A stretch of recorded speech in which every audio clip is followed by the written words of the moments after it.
Hi, my name is Mark Cosgrove, and welcome to another Minute with Mark. Before we get started, please hit like and subscribe down below so that you can be kept up to date on when I'm launching a new video and doing all that kind of stuff, and so we can stay in touch. Recently, I was having a conversation with a friend of mine who's involved in the world of venture capitalists. And basically, as you know, these are people who try to figure out what's the next big thing so they can put their money in it, support that company, help that company grow, and make tons of money. And if you're in the world of VC, you know it's a gamble, right? You want to make sure you're putting your money into the right hands. But not just from a technological point of view or an idea point of view. Like, sure, you need all that. But the road of entrepreneurship and building a company is really a treacherous one. And if you don't believe me, just simply Google the phrase CEOs who have been kicked out of their own company. And there are some pretty big and important names on there.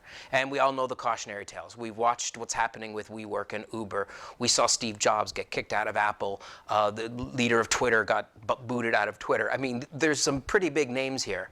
So how can you avoid that?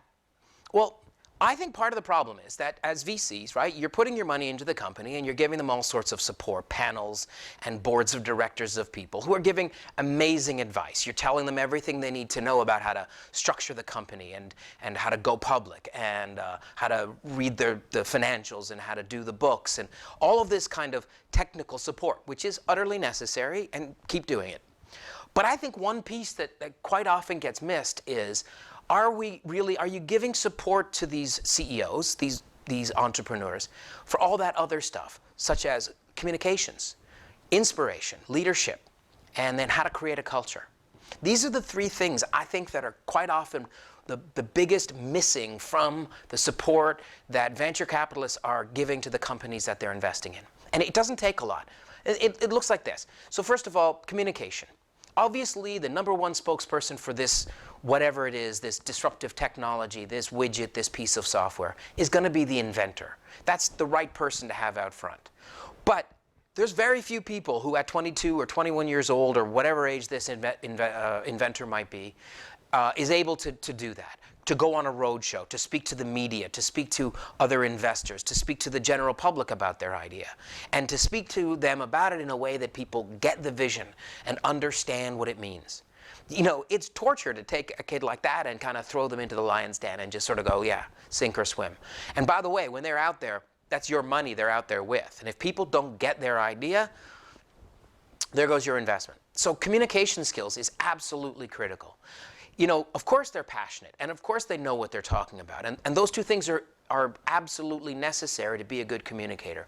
But it's not enough. You also need to have the skill to formulate, how are you thinking about this idea? How do you communicate the idea to the people so that what matters to you matters to them, and so forth. So get them some communications training. It's really simple. And by the way, it will multiply the effect of your investment. It will double or triple the value of the money you're putting in there if you've got a good spokesperson. The second thing is leadership. Now, leadership doesn't matter too much when it's, pardon the expression, a couple of nerds building a computer in their parents' garage, or a few programmers sitting around a co-working space, working on the code.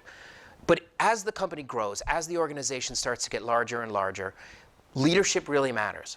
Do these young people, these people who maybe don't have a great deal of experience as leaders, know how to lead and inspire and motivate their teams? Can they speak in a way that people want to do what it is that they want them to do? Again, it's a critical skill. And by the way, not just in this particular realm. We say this in all organizations. When we promote someone into a role of leadership, train them how to be a leader, for God's sake. Don't just put them in there and hope they figure it out on the way. It's a dumb investment that way. But if you're an investor and you've found the next big thing that you think is going to change the world, make sure the person that you're putting in there as the CEO actually has some leadership skills. And again, it's going to multiply the value of your investment.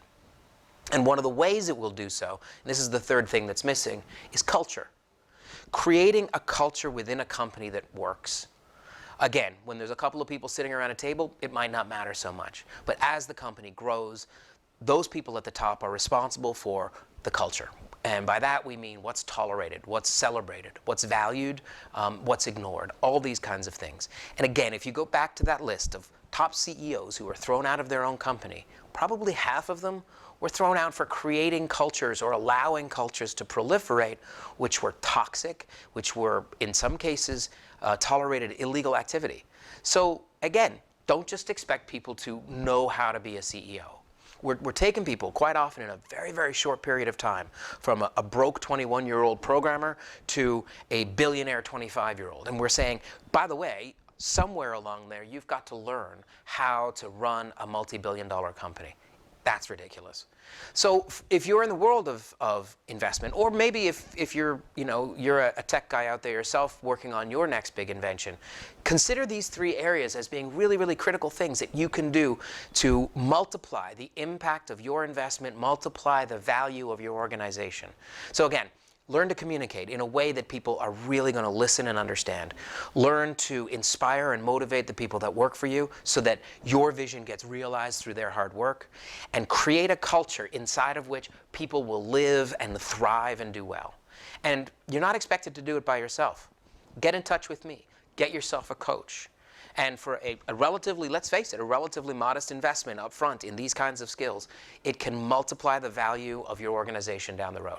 So once again, my name is Mark Cosgrove. This has been a slightly more than a minute with Mark. And please check out my website, markcosgrove.com.